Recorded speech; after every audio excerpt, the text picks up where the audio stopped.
السلام عليكم ورحمة الله وبركاته.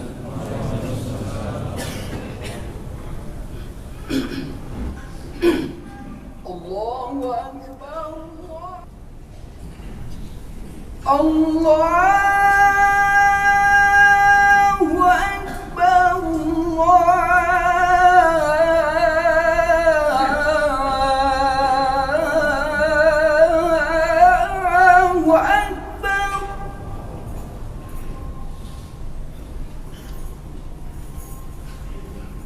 أشهد أن لا إله إلا الله.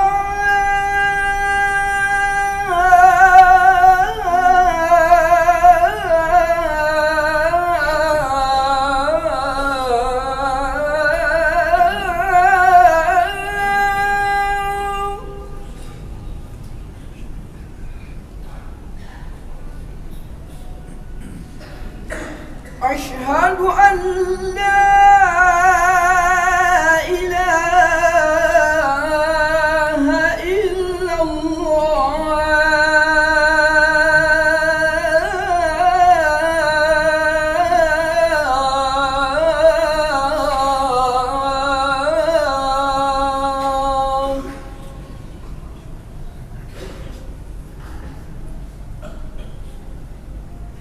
أشهد أن محمدًا رسول الله.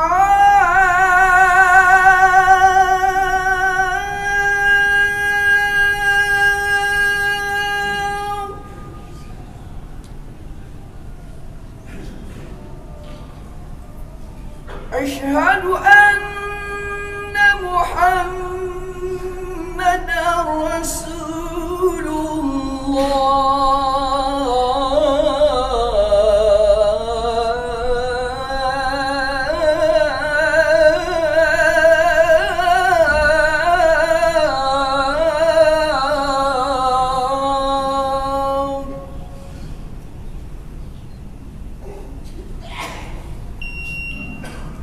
حي على الصلاة.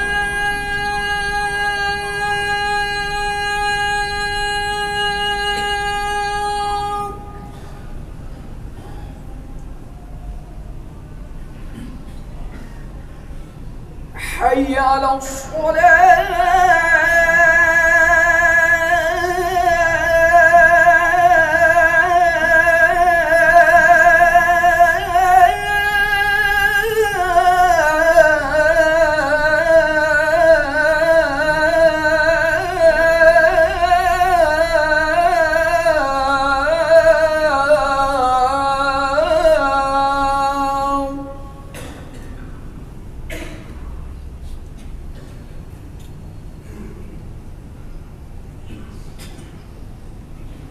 حي على الفلاح.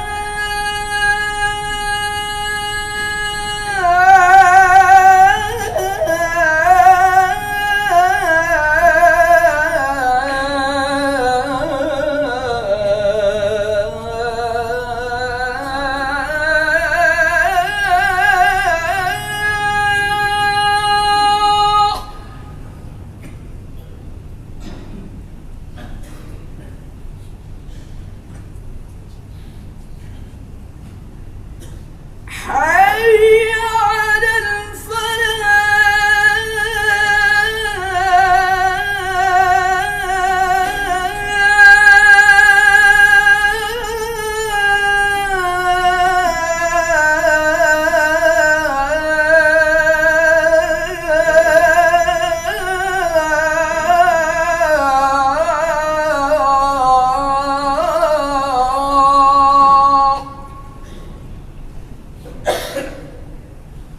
الله أكبر. الله أكبر.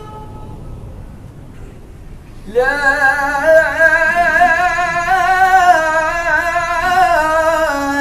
إله إلا الله.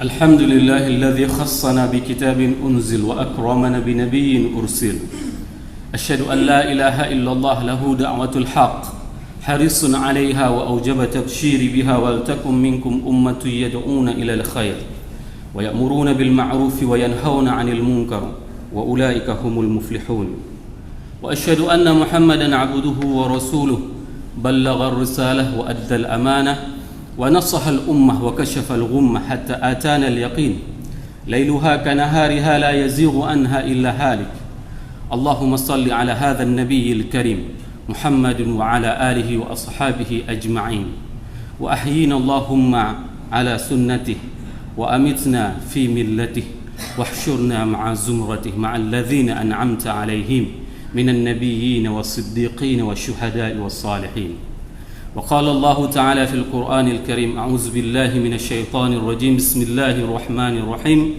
سبحان الذي أسرى بعبده ليلا من المسجد الحرام إلى المسجد الأقصى الذي باركنا حوله لنريه من آياتنا إنه هو السميع البصير يا أيها الناس اتقوا الله حق تقاته ولا تموتن إلا وأنتم مسلمون رب اشرح لي صدري ويسر لي أمري واحلل عقدة من لساني يفقهوا قولي أما بعد. Hadirin jemaah salat Jumat yang dirahmati Allah, mari senantiasa kita memanjatkan puji dan syukur kita kepada Allah yang telah memberikan nikmat iman kepada kita. Walaupun kita tanpa mendengarkan suara panggilan azan, namun ada di antara kita yang sudah berhadir di tempat yang penuh dengan keberkahan ini. Ini merupakan salah satu nikmat yang masih Allah berikan kepada kita. Tadi khatib perhatikan, ada salah seorang jamaah yang sudah terkena stroke setengah 12. Beliau sudah bersiap-siap untuk menuju ke masjid. Bayangkan bagaimana mulianya, bagaimana nikmatnya keimanan yang dimiliki oleh orang tersebut, dengan terseret-seret kakinya menunggu becak untuk menanti panggilan azan yang barusan kita dengarkan tadi. Ini adalah nikmat yang paling besar yang hari ini yang bisa kita lakukan, yang masih ditancapkan oleh Allah ke dalam sanubari kita. Oleh sebab itu senantiasalah meminta kepada Allah agar diberikan keselamatan iman di dunia dan di akhirat. Selawat dan salam mari sama-sama kita panjatkan kepada junjungan kita Nabi besar Muhammad sallallahu alaihi wasallam. Kita tidak tahu bagaimana gelapnya alam semesta ini kalau seandainya Allah tidak mengutus baginda Rasulullah sallallahu alaihi wasallam. Maka petunjuk yang diberikan oleh baginda Rasulullah sallallahu alaihi wasallam itu mencakupi segala aspek dalam kehidupan manusia. Rasul mengatakan salah satu yang diajarkan oleh baginda Rasulullah kepada kita untuk tidak mencela makanan. Perkataan Rasulullah tersebut baru bisa dibuktikan secara saintis dan masuk ke dalam logika otak kepala manusia itu setelah 15 abad lamanya. Salah seorang profesor dari Jepang, beliau itu membuat sebuah penelitian tentang air, di mana air apabila diputar dengan musik-musik yang baik, yang indah didengar, maka partikel-partikel di dalam air tersebut akan membentuk dengan kristalisasi. Namun apabila air tersebut didengarkan dengan suara musik-musik rock dan sesuatu yang membuat menggoncang, maka dia akan struktur air di dalam struktur partikel yang ada di dalam air tersebut akan kacau balau. Bayangkan 15 abad yang lalu itu baru bisa dibuktikan secara saintis hari ini. Oleh sebab itu semua petunjuk yang disampaikan oleh baginda Rasulullah SAW itu adalah lailuha kanahariha, malamnya itu terang benderang, tidak pernah tidak menjadi sebagai pedoman hidup bagi manusia. Hanya saja hari ini bagaimana kita bisa mengamalkan apa yang diperintahkan oleh baginda Rasulullah SAW di dalam tatanan kehidupan kita sehari-hari. Semoga pada hari Jumat yang penuh dengan keberkahan ini, sebagaimana yang dianjurkan oleh baginda Rasulullah, kita dianjurkan untuk memperbanyak berselawat kepada baginda Rasulullah SAW, sehingga timbul rasa cinta untuk bisa hidup dengan sunnah-sunnahnya. Dan kita jamaah yang berhadir pada Jumat yang penuh keberkahan ini, semoga di antara umat Nabi Muhammad yang akan diberikan syafaat oleh baginda Rasulullah sallallahu alaihi wasallam. Allahumma amin. Hadirin jamaah Jumat yang dirahmati Allah. Perjalanan dakwah Rasulullah sallallahu alaihi wasallam tentu tidak seperti yang kita rasakan hari ini. Rasul mengalami beberapa ujian yang sangat berat, sehingga ujian tersebut membuat Rasulullah sallallahu alaihi wasallam bersedih. Dan kesedihan tersebut dikarenakan ada beberapa hal. Yang pertama sekali, meninggalnya sang paman Abu Talib, salah seorang bangsawan Quraisy yang membackup menjadi perisai terhadap dakwah Rasulullah sallallahu alaihi wasallam. Dan kecintaan seorang paman terhadap ponakannya itu ditunjukkan dengan rela mengorbankan nyawanya. Bagaimana yang dilakukan oleh Abu Talib terhadap Rasulullah? Abu Talib memberikan tempat tidurnya untuk Nabi Muhammad agar Nabi Muhammad tidak dibunuh oleh orang-orang kafir Mekah. Siapa di antara kita yang mempunyai rasa cinta seperti itu hari ini kepada baginda Rasulullah sallallahu alaihi wasallam? Pada tahun tersebut Allah memanggil Abu Talib sebagai tameng dalam dakwah Rasulullah sallallahu alaihi wasallam. Dan pada tahun tersebut pula istri tercinta Khadijah, ibunda Khadijah dipanggil oleh Allah. Sehingga apa yang terjadi? Selama ini yang membackup secara finansial, secara keuangan, secara moral itu adalah ibunda Khadijah. Dan itu diriwayatkan di dalam hadis pada saat Rasul menerima wahyu pertama. Itu dengan rasa yang sangat galau luar biasa. Tapi begitu melihat wajah ibunda Khadijah, keresahannya itu hilang 50%. Begitulah kesejukan yang didapati oleh Rasulullah pada saat berhadapan dengan ibunda Khadijah. Namun pada saat itu ibunda Khadijah pun dipanggil oleh Allah, sehingga dua orang yang menjadi tumpuan dalam dakwah Rasulullah sallallahu alaihi wasallam hilang sudah. Dan beliau tidak berputus asa untuk meneruskan dakwah ini sehingga kita bisa dalam keadaan Islam hari ini. Beliau pergi ke Taif, ke Bani Saqif. Jaraknya sekitar 70 km dari Mekah. Sesampai di Taif, apa yang dilakukan? Pemuda Taif yang sudah mendapat provokasi dari kafir Quraisy dan kafir Makkah, maka mereka menyambut Rasulullah itu dengan lemparan batu sehingga tubuh mulia tersebut berdarah.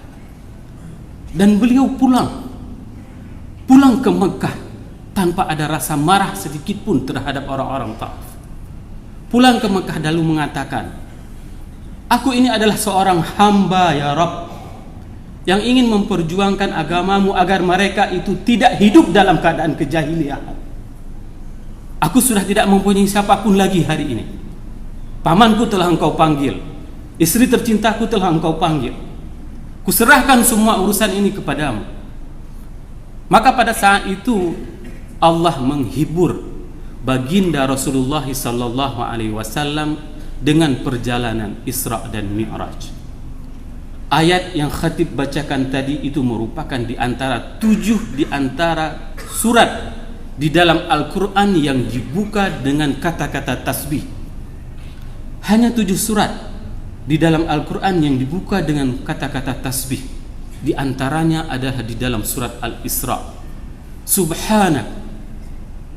Apa yang dimaksud dengan subhanak? Subhanahu wa at-tanzih, mensucikan Allah. Fi zatihi, lianna zatihi laisa kazatil makhluk, mensucikan Allah pada zatnya karena zat Allah itu bukan seperti zat makhluk. Wa tanzih fi sifatihi, lianna sifatihi laisa ka sifatil makhluk, dan kita mensucikan sifat Allah itu bukan seperti sifat makhluk. Wa tanzih fi af'alihi lianna af'alihi laisa ka af'alil makhluk. Ini merupakan bentuk secara totalitas keimanan kita kepada Allah, bahwasanya Allah itu memang tidak akan pernah sama dengan makhluk. Dan kita mensucikannya karena tidak akan pernah sama. Maka sangatlah salah apabila kita hari ini menggunakan hukum kita, logika kita untuk melogikakan Allah. Ini adalah sesuatu yang it doesn't make sense, kata. Tidak akan pernah masuk akal dalam pikiran kita. Maka Allah memulai ayat tersebut dengan kata-kata Maha Suci Allah. Setelah itu Allah mengatakan Allazi asra bi'abdihi. Perbuatan ini adalah mansubun ila Rabbi Muhammad laisa ala abdihi, dan dia ini dinasabkan kepada perjalanan ini. Yang memperjalankan ini adalah Allah, Rabbnya Muhammad. Nabi Muhammad tidak berjalan sendiri. Sebagai sebuah logika, apabila kita melakukan perjalanan dengan dimensi kita berbeda dengan dimensi makhluk yang lain, ini akan berbeda tepat waktu yang akan kita tempuhnya. Sebagai ilustrasi, perjalanan dari Soekarno-Hatta ke Heathrow London menggunakan pesawat Garuda itu memakan waktu 14 jam non-stop. Pada saat di dalam pesawat, Khatim melihat ada seekor semut yang berjalan di kaca. Kalaulah semut ini mempunyai umur panjang, setelah dia berangkat dari Soekarno-Hatta menuju ke Heathrow London, dan dia bisa kembali lagi ke Soekarno-Hatta, dan dia akan menceritakan kepada teman-temannya semut yang ada di Indonesia, dia mengatakan, aku telah pergi ke London kemarin. Apa yang akan dikatakan? Semut-semut yang lain semuanya akan tertawa. Dikarenakan apa? Dikarenakan mereka tidak akan pernah percaya dan tidak akan pernah masuk ke dalam logika kepala mereka. Bagaimana mungkin seekor semut itu bisa melakukan perjalanan dalam beberapa hari dari Jakarta ke London? Ini merupakan sebuah ilustrasi bagaimana yang bisa dipahami oleh manusia hari ini tentang bagaimana dahsyatnya perjalanan Isra tersebut. Itu baru bisa diungkapkan dengan teknologi pesawat. Jarak antara Baitullah Haram dengan Baitul Maqdis itu berjarak 1250 km. Apabila kita berjalan dengan unta yang tradisi pada masa itu menempuh waktu pulang pergi itu 1 bulan, 15 hari pergi, 15 hari pulang. Dengan kecanggihan teknologi hari ini, maka kecepatan pesawat itu bisa menembus 15 menit dari Mekah ke Baitul Maqdis dengan pesawat supersonik. Ini adalah baru satu sisi yang hanya bisa dijelaskan dengan media pesawat. Maka oleh sebab itu, perjalanan Rasulullah dari Masjidil Haram ke Masjidil Aqsa itu menggunakan hukum yang diciptakan oleh Allah. Maka tidak berlaku hukum bagi manusia, di mana manusia memerlukan dimensi waktu dan dimensi ruang. Maka itu hukum tersebut tidak berlaku pada saat Allah memperjalankan hambanya. Dan hambanya dalam ayat ini merupakan sebuah ungkapan yang paling tertinggi predikatnya dalam kehidupan manusia. Bukanlah seseorang pada saat menjadi presiden itu adalah sebuah predikat yang tertinggi, menjabat sebagai gubernur ataupun wali kota, menjadi seorang guru besar ataupun rektor. Bukanlah itu predikat yang tertinggi. Akan tetapi pada saat Allah mengakui orang tersebut sebagai hambanya, maka orang tersebut telah memiliki predikat tertinggi, status di atas muka bumi ini. Inilah perjalanan yang dibawakan oleh Allah terhadap hambanya. Lailan minal masjidil harami ilal masjidil aqsa. Para mufassirin menyebutkan kenapa perjalanannya harus malam hari. Ini diungkapkan dengan beberapa ujian, di mana orang-orang kafir Quraisy pada saat mendengarkan berita tersebut, mereka mengatakan, hancurlah dakwah Muhammad kali ini. Dia telah mengatakan sesuatu yang memang tidak masuk akal.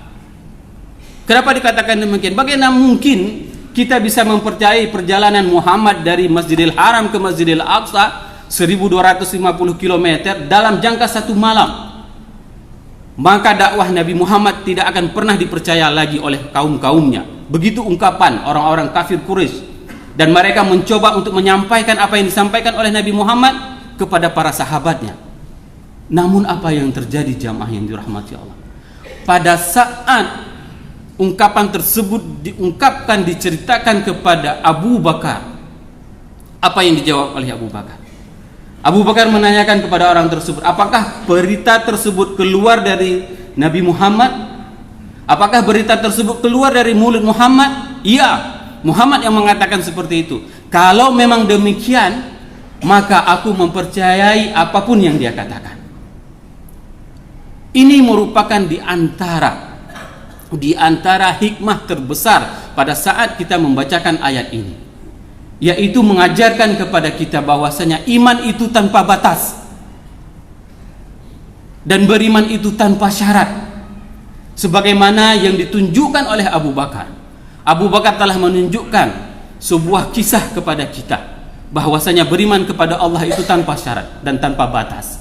Inilah yang harus kita contohi dari semangat bagaimana perjalanannya. Kenapa harus malam hari? Karena memang tidak dapat dilihat oleh manusia. Tidak ada manusia yang bisa melihatnya. Dan inilah hal yang gaib. Maka keimanan Abu Bakar itu adalah keimanan as-siddiq, orang yang paling berat imannya di atas jagat raya ini. Kalau mau ditimbang dengan keimanan orang setelah dia sampai nanti hari kiamat, jauh lebih berat iman Abu Bakar. Begitulah kehebatan dan kedahsyatan keimanan mereka. Lailan minal masjidil harami ilal masjidil aqsa alladzi barakna haulah. Alladzi barakna haulah. Para mufassirin banyak mengatakan bahwasanya keberkahan itu adanya di dua negeri tersebut, di Mekah dan di Baitul Maqdis. Bayangkan di mana ada suasana orang paling nyaman pada saat beribadah, kecuali pada saat berada di Mekah dan di Baitul Maqdis dan di Masjid Nabawi. Melihat Ka'bah saja, melihat Ka'bah saja kita bisa meneteskan air mata, meleleh air mata hanya dengan melihat. Dan pada saat membaca Quran di sana, inilah yang dimaksud dengan keberkahan tersebut. Begitu juga pada saat seseorang berada di Masjidil Aqsa, keberkahan tersebut akan didapatinya. Dari mana kita ketahui? Sampai dengan hari ini, sehebat apapun orang Zionis menyerang Palestina, mereka tidak akan pernah punah, mereka tidak akan pernah habis. Inilah keberkahan yang Allah berikan kepada negeri-negeri yang diberkahi oleh Allah. Innahu huwas samiul basir. Sesungguhnya Allah ini adalah maha mendengar, maha melihat. Inilah yang harus kita pahami bersama jamaah yang dirahmati Allah. Pada saat kita sedang berjuang, pada saat kita berjuang, maka kita tidak pernah berputus asa. Dikarenakan apa? Dikarenakan pada saat proses Isra dan Mi'raj tersebut, Rasulullah telah diperlihatkan ayat-ayat Allah. Di antara ayat Allah yang dinampakkan pada saat itu adalah adanya surga, adanya neraka. Dan ini menjadi motivasi kepada kita semuanya. Pada saat kita lelah memperjuangkan agama Allah ini, maka ingatlah bahwasanya Allah telah menjanjikan surga kepada kita. Jannatun tajri min tahtihal anhar. Di mana surga itu pada saat kita berjalan, kita akan melihat di bawah telapak kaki kita air yang mengalir. Bagaimana indahnya suasana surga, sehingga kita tidak akan pernah lelah untuk berjuang memperjuangkan agama Allah ini. Ini yang harus kita yakini. Karena ini yang dilihat oleh baginda Rasulullah sallallahu alaihi wasallam pada saat Isra dan Mi'raj. Dan begitu juga Rasul melihat bagaimana dahsyatnya azab neraka tersebut. Sehingga apa? Pada saat ada tawaran bagi seseorang diberikan jabatan untuk menghina agama Allah, maka dia tidak akan pernah menghina agama Allah ini. Dikarenakan apa? Dikarenakan dia teringat dengan neraka yang dijanjikan, yang dilihat oleh baginda Rasulullah sallallahu alaihi wasallam. Sehingga jabatan, harta, kemaksiatan apapun yang ditawarkan kepada diri orang tersebut, dia tidak akan pernah untuk mau melakukannya. Dikarenakan adanya ancaman neraka yang sudah dilihat oleh baginda Rasulullah sallallahu alaihi wasallam. Ini merupakan pelajaran penting kepada kita semua jamaah yang dirahmati Allah. Pada saat kita sudah mengetahui kisah-kisah tersebut, ini semuanya sebenarnya menjadi ibrah kepada kita. Ada beberapa hal yang memang harus menjadi pelajaran kepada kita, dan ini harus kita jawab bersama-sama. Sudahkah kita melakukan pengorbanan sebagaimana yang dilakukan pengorbanan oleh Abu Talib, rela mengorbankan jiwanya, memberikan tempat tidurnya kepada keponakannya? Adakah usaha yang kita lakukan hari ini untuk memperjuangkan agama Allah, yang kita telah merelakan jiwa kita pada saat agama Allah ini dihina?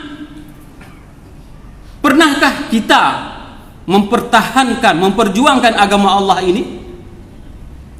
Apa yang harus kita jawab nanti di hari akhirat pada saat kita meminta syafaat kepada baginda Rasulullah? Di saat ada orang yang menyamakan suara panggilan dari Allah, suara azan itu dengan suara gonggongan anjing, apa yang harus kita jawab kepada baginda Rasulullah? Apa pembelaan kita?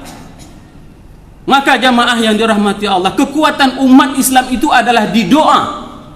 Doakan orang-orang yang membenci Islam tersebut agar dia diberi hidayah.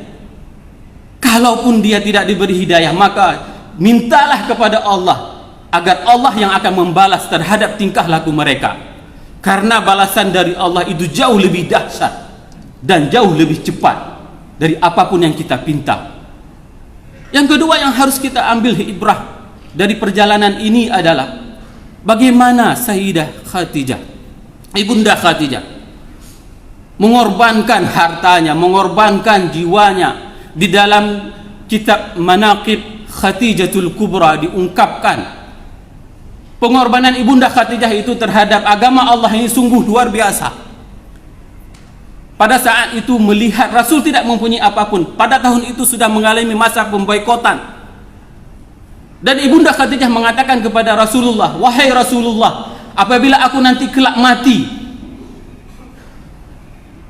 dan engkau tidak mempunyai apapun lagi untuk engkau perjuangkan agama Allah ini, maka congkellah kuburku dan gunakanlah tulang belulangku untuk engkau perjuangkan agama Allah ini."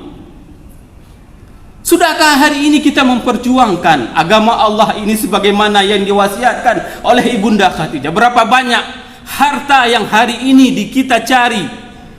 Pernahkah kita mewasiatkan harta kita ini untuk kita perjuangkan di jalan Allah? Sungguh demi Allah jamaah yang dirahmati Allah, hampir semua orang-orang yang meninggal itu mewariskan harta, dan harta itu diperebutkan oleh anaknya. Sungguh kasihan orang yang mencari harta itu. Tidak sedikit pun dari harta mereka itu bisa dipergunakan untuk bekerja setelah mereka mati. Maka oleh sebab itu, selagi kita masih hidup di dunia ini dan mempunyai kelebihan yang Allah berikan kepada kita, maka peruntukkanlah, wasiatkanlah harta tersebut untuk kita pergunakan agar diperjuangkan untuk agama Allah ini. Semoga apa yang khatib sampaikan ini bermanfaat kepada khatib dan kepada jemaah semuanya. Barakallahu li wa lakum fil Qur'anil Karim wa nafa'ani wa iyyakum bima fihi minal ayati wadh-dhikril hakim wa taqabbala minni wa minkum tilawatahu innahu huwas samiul basir.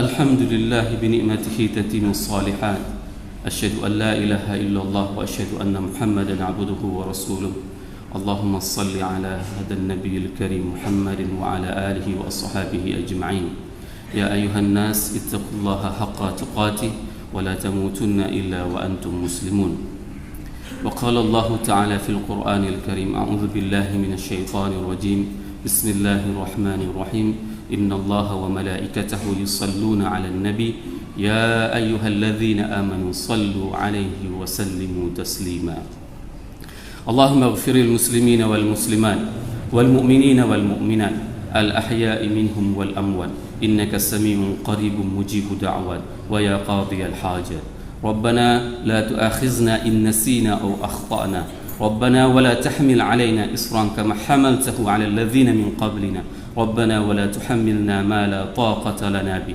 واعف عنا واغفر لنا وارحمنا أنت مولانا فانصرنا على القوم الكافرين اللهم حسبنا حسابا يسيرا اللهم إنا نسألك العفو عند الحساب ربنا آتنا في الدنيا حسنة وفي الآخرة حسنة وقنا عذاب النار وأقيموا الصلاة